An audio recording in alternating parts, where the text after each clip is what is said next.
So it looked like this Indiana Fever situation is a hot mess, man.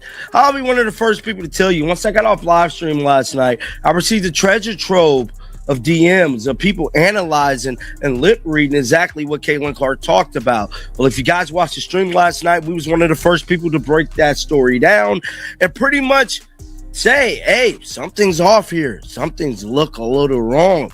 So from what I've heard from several credible people is that the play was supposed to be the same play they ran against Washington when Caitlin Clark won the game and hit the logo 3.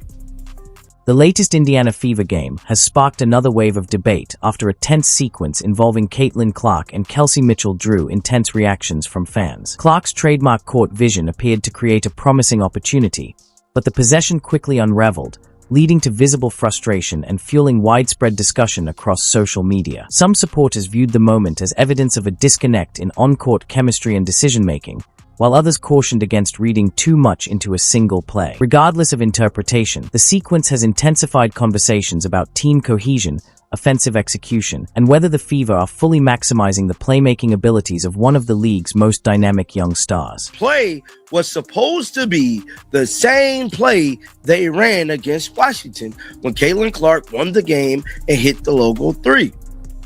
At the final seconds, allegedly, Stephanie White changed the play. And basically, I believe Maisha Hines-Allen decided to pass it to Kelsey Mitchell. Now, at the conclusion of that play, we see Caitlin Clark walk to the bench. Stephanie White said, it's going to be okay. Caitlin Clark said, no, it's not. But something I have given... What was intended to be a repeat of a memorable late-game play quickly turned into one of the most talked-about moments of the night.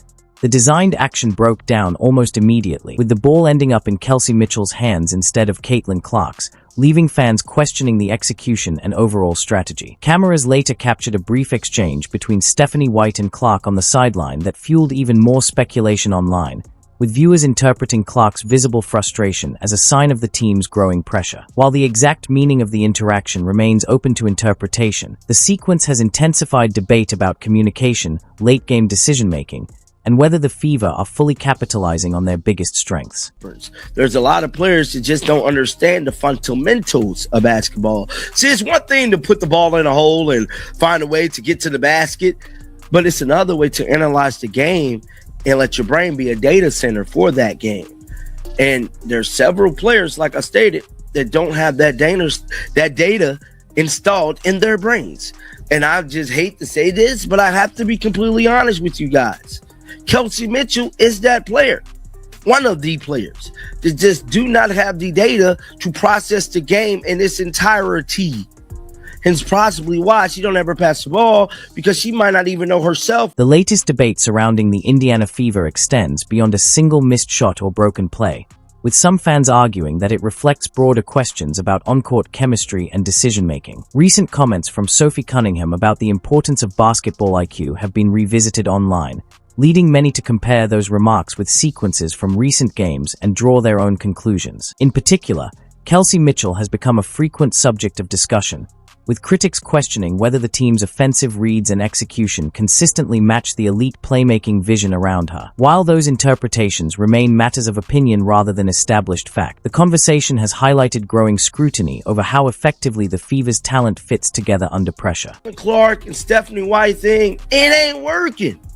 No matter how much you guys try to put a Band-Aid on this, no matter how much you guys try to get a first aid kit out and fix it, and you might win a game or two here, the holes and the flaws are still there, and we're damn near going into month 3.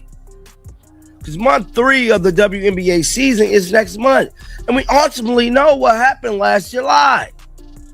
On July 13th, that was Caitlin Clark's final basketball game.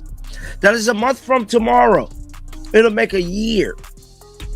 Caitlin Clark was out that game, and we never seen Caitlin Clark. One late-game sequence against the Chicago Sky has become a major talking point among fans and analysts, with critics pointing to it as an example of questionable decision-making under pressure. Holding a late lead, The Fever had an opportunity to control the clock, but an aggressive drive into heavy defensive coverage instead shifted momentum and sparked widespread debate about game management. The possession quickly became a focal point on social media, with many supporters arguing that a more patient approach would have better protected the lead. Cameras also caught Caitlin Clark's visible reaction after the play, further fueling discussion about frustration, communication, and the team's execution in crucial moments. That was Caitlin Clark's final basketball game.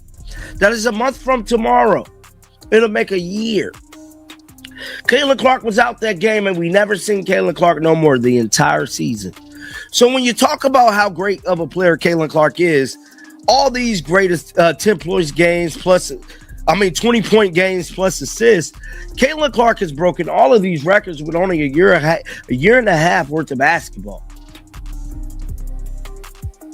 This is startling to know, because had she not got hurt, she would have been still digging. The closing moments of the game only intensified the criticism surrounding the Fever's late-game execution. Holding a narrow lead with just seconds remaining, the team appeared to have a straightforward path to securing the win, but a costly turnover instead created unnecessary drama and sparked immediate debate among fans and analysts. Critics argued that better clock management and ball security should have been the priority in that situation, while others viewed the mistake as an unfortunate lapse under pressure rather than a reflection of a player's overall ability. The sequence has since become another focal point in broader discussions about decision-making, composure, and execution during the most critical moments of the game. Clark knows Stephanie White's system is ass. Caitlin Clark don't want to play in Stephanie White's system because it's ass.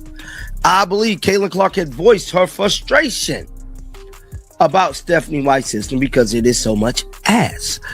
I believe the conflict is coming from Caitlin Clark questioning if Stephanie White's system could be successful, not just for her as a player, her style of play, but can it be successful to win a championship? This is my theory. This is my opinion. And I believe one of the biggest criticisms from fans has been the team's decision-making in key offensive possessions, particularly when open teammates appear to be available. On several plays, observers pointed to situations where Aliyah Boston and Myisha Hines-Allen had favorable positioning, yet the ball stayed with the primary ball handler instead of being moved for a potentially easier scoring opportunity. Those moments have fueled debate about court awareness, ball movement, and offensive chemistry, especially when playing alongside a passer like Caitlin Clark, whose game is built on reading defenses and creating high-quality looks for teammates. Whether viewed as split-second judgment calls or missed opportunities, the sequences have become another major talking point among supporters and analysts alike. Really get my point across, because there's so much stuff happening, and to me, it's just not, it's damn near unfixable. You have to get a whole new coach, whole new system. That's why the front office got to be held accountable, because it's just unfixable. They can try to band-aid it, but it's unfixable. Let's watch. Kelsey Mitchell is a talented scorer, but she might have the worst basketball IQ of anyone I've ever seen. Look at this play here. She gets the steal, and the Fever are up by 5 with a minute left. So in this situation, all you want to do is hold it and bleed the clock and get a good shot. But no, she drives into the paint over 2 defenders at 5'8", and it's a turnover. This is genuinely worse than... Another sequence that has drawn criticism from fans involved a late defensive possession, in which a costly foul created an unexpected opportunity for the opposition. With the Fever protecting a lead, many observers argued that disciplined defense and avoiding unnecessary contact should have been the priority, making the resulting foul a major talking point after the game. The play quickly fueled broader discussions about situational awareness, late-game execution, and composure under pressure, with critics suggesting that experienced players are expected to minimize those kinds of mistakes in crucial moments. While a single play does not define an entire performance, the incident has become part of the larger conversation surrounding the team's consistency and decision-making in high-pressure situations. In this situation, all you want to do is hold it and bleed the clock and get a good shot, but no, she drives into the paint over 2 defenders at 5'8", and it's a turnover. This is genuinely worse than the Fox play. They're up by 3 here with 7 seconds left. all they have to do is inbound the ball and hold it because they're going to get fouled. Look at how she's looking at the rim. She was genuinely going to shoot this ball, and because of that, she doesn't control it, and it's a turnover. I've never seen anyone dribble the air out of the basketball more than Mitchell. Look at how she drives and draws too, and she's got Aaliyah Boston and Hines Allen both wide open with tons of space to make the pass, but she just doesn't. Fever up by 7 here with a minute left. You know the Sky are going to try to get something quick. All you got to do is contest without foul. Many fans believe Caitlin Clark thrives in a fast-paced system built on constant movement, spacing, and quick decision-making, making recent offensive struggles a growing source of frustration for supporters. Her visible emotions during games have sparked debate, with some interpreting them as a reaction to missed opportunities and inconsistent execution rather than isolated moments of disappointment. Critics argue that the team's current approach has not fully maximized her playmaking abilities, while others point to broader roster and chemistry challenges that cannot be solved overnight. As the season progresses, discussion has increasingly shifted from individual mistakes to larger questions about system, personnel, and whether the Fever's current style is the best fit for the talent they have on the floor. The ongoing debate surrounding the Fever has expanded beyond individual plays and into broader questions about team chemistry, offensive philosophy, and player roles. Many fans believe Caitlin Clark's strengths are not being fully utilized, pointing to moments where they feel her playmaking and court vision could have a greater impact on the offense. Others have gone further by speculating about internal politics or intentional efforts to limit her influence, but there is no verified evidence supporting those claims. What is clear is that visible on-court frustrations and inconsistent execution have fueled intense discussion across the fan base, with critics questioning whether communication and decision-making are keeping pace with the team's talent. As expectations continue to rise, every possession and every interaction is being closely analyzed, making the Fever one of the most heavily scrutinized teams in the league. The debate surrounding the Indiana Fever continues to intensify as fans question whether the team's current system is fully maximizing Caitlin Clark's unique abilities. Many observers believe her elite court vision and fast-paced style call for a more dynamic offensive approach, while others argue that roster construction and overall chemistry remain works in progress. Visible moments of frustration on the court have fueled speculation about internal disagreements, but there is no confirmed evidence of deeper conflicts behind the scenes. Critics have also questioned whether the supporting cast and coaching philosophy are the ideal fit for a player with Clark's skill set.